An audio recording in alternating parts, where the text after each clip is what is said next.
Assalamualaikum warahmatullahi wabarakatuh. Perkenalkan, nama saya Aan Khairunisa dengan NIM 19081050001. Saya dari kelas Matematika 4A. Nah, hari ini saya akan melaksanakan praktik ibadah pada bab Toharoh. Adapun submaterinya yaitu sebagai berikut.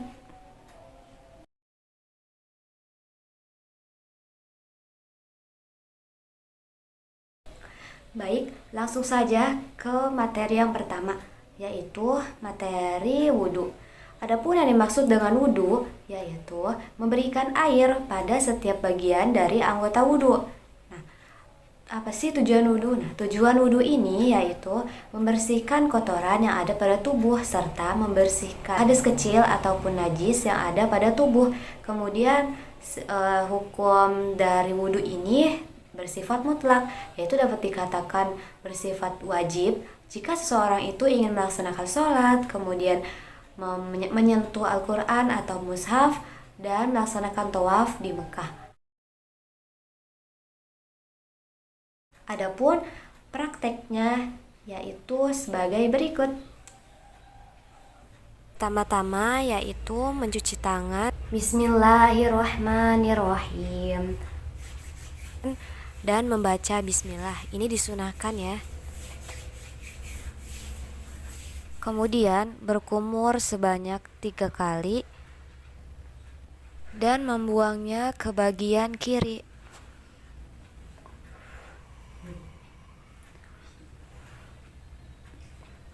Lalu dilakukannya istinsyak. Adapun yang dimaksud dengan istinsyak yaitu menghirup air sehingga masuk ke dalam rongga hidung. Istinsyak ini dilakukan sebanyak 3 kali. Setelah itu membasuh muka dan membaca niat di dalam hati. Bismillahirrahmanirrahim. Nawaitul wudu'a li raf'il hadatsil asghari fardhu lillahi ta'ala. Adapun batasan membasuh muka ini panjangnya yaitu antara tempat tumbuhnya rambut dan bagian dagu. Kemudian lebarnya yaitu antara kedua telinga. Dan membasuh muka ini dilakukan sebanyak 3 kali.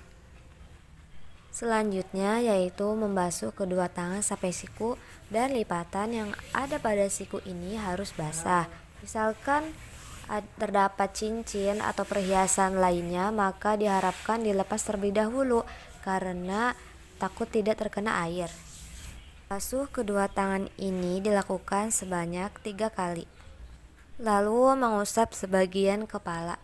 Mengusap sebagian kepala ini dapat juga dilakukan dengan mengusap sebagian rambut saja. Dan dilakukan sebanyak 3 kali. Selanjutnya yaitu mengusap kedua telinga bagian luar. Untuk memudahkannya dapat dilakukan dengan gerakan memutar dan dilakukan sebanyak 3 kali. Lalu yang terakhir yaitu membasuh kedua kaki sampai mata kaki. Adapun jika ada seseorang yang membasuh kaki sampai betis, itu tidak apa-apa karena itu disunahkan. Namun wajibnya itu hanya sampai mata kaki saja. Jangan lupa sela-sela bagian jarinya itu beri air agar basah semua. Dan membasuh kedua kaki ini dilakukan sebanyak 3 kali. Untuk memenuhi fardu wudhu yang ke-6 yaitu tertib, maka semua urutan yang telah dibicarakan tadi harus dilakukan secara berurut-urut. Setelah wudhu selesai, maka membaca doa. Bismillahirrahmanirrahim. Asyhadu an la ilaha illallah wahdahu la syarikalah wa asyhadu anna Muhammadan abduhu wa rasuluh. Allahumma ij'alni minat tawwabin waj'alni minal mutatahhirin waj'alni min ibadikas shalihin. Amin ya rabbal alamin.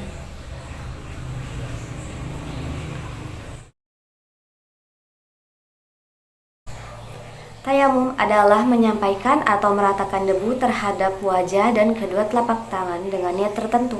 Ada 4 syarat dilakukannya tayamum, yaitu yang pertama adalah tidak adanya air secara kasat mata dan syarok. Secara kasat mata itu misalnya seperti dalam keadaan bepergian, dan benar-benar tidak ada air. Sedangkan secara syaro adalah air yang ada hanya mencukupi untuk kebutuhan minum saja, sehingga tidak mungkin untuk dipakai wudhu. Yang kedua adalah jauhnya tempat untuk memperoleh air yang diperkirakan sekitar 2,5 km untuk bisa mendapatkannya. Nah, yang ketiga adalah sulitnya menggunakan air secara kasat mata. Air memang mendekat, namun tidak bisa dijangkau karena beberapa hal, misalnya adanya musuh, kemudian binatang buas, di penjara, dan lainnya.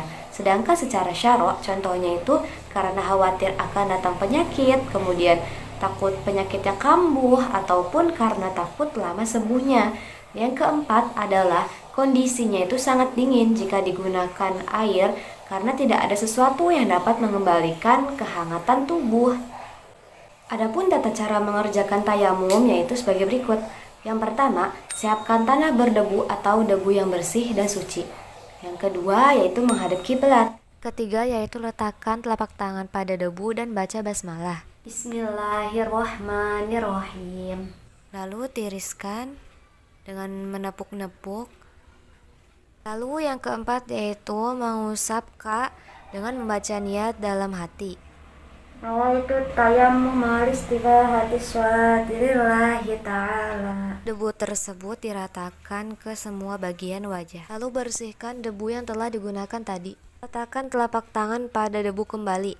Juga tipiskan debunya. Kemudian usapkan debu tersebut pada kedua tangan. Dahulukan tangan bagian kanan. Adapun caranya yaitu debu pada telapak tangan bagian kiri kita bagi menjadi dua, yaitu untuk bagian atas dan bagian bawah, agar debu yang digunakan adalah debu yang masih suci dan belum digunakan.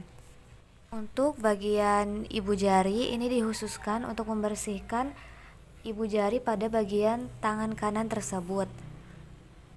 Lakukan hal serupa pada tangan kiri.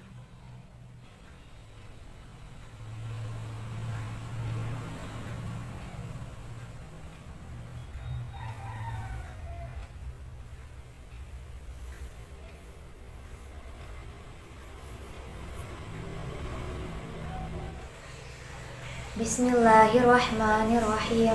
Asyhadu an la ilaha illallah wahdahu la syarikalah wa asyhadu anna Muhammadan abduhu wa rasuluh. Allahumma ij'alni minat tawwabin waj'alni minal mutatahhirin waj'alni min ibadika sholihin. Amin ya rabbal alamin.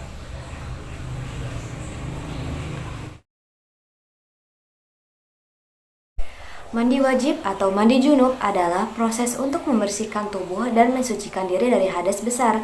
Adapun sebab seseorang melakukan mandi junub yaitu orang yang telah melakukan hubungan intim, kemudian wanita setelah haid dan setelah melahirkan, ketika seseorang meninggal dunia, dan juga bukan karena mata syahid. Adapun seseorang yang memiliki hadas besar itu dilarang melakukan hal-hal sebagai berikut. Nah, yang pertama yaitu melakukan sholat, yang kedua yaitu tawaf di Mekah, yang ketiga memegang atau mengangkat Al-Quran, yang keempat membaca Al-Quran, dan yang kelima yaitu berdiam diri di masjid. Adapun tata caranya yaitu yang pertama membaca niat mandi wajib. Membaca niat ini hukumnya wajib dan dapat dilakukan di dalam hati. Adapun rincian niatnya yaitu yang pertama ketika setelah bersyahwat, nawaitul ghusla li raf'il hadatsil akbari minal janabati fardolillahi ta'ala. Yang kedua yaitu sebab nifas, nawaitul ghusla li raf'il hadatsil akbari minan nifasi fardolillahi ta'ala. Yang ketiga yaitu sebab haid, nawaitul ghusla li raf'il hadatsil akbari minal haidhi fardolillahi ta'ala. Pamakan sekarang untuk mandi setelah haid.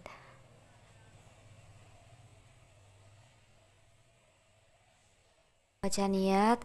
Bismillahirrahmanirrahim. Nawaitul ghusla li raf'il hadatsil akbari minal haidhi fardolillahi ta'ala. Lalu mengguyur ke semua bagian tubuh. Sebelum mengguyur diharapkan untuk membersihkan najis yang ada pada tubuh terlebih dahulu. Setelah itu mengguyur seluruh badan itu harus terkena air semua, baik lipatan-lipatannya, kemudian misalkan ada perhiasan atau apa, diharapkan untuk melepasnya terlebih dahulu. Lalu untuk memaksimalkan mandi, kita dapat menggosok-gosokkan badan kita dengan tangan agar air dapat mengalir secara merata. Bagian kepala atau rambut juga harus basah semua, tidak boleh ada sehelai pun yang masih kering. Jika sudah merata semua ke seluruh badan, maka mandi wajib tersebut sudah menjadi sah dan dapat melakukan ibadah yang sebelumnya dilarang.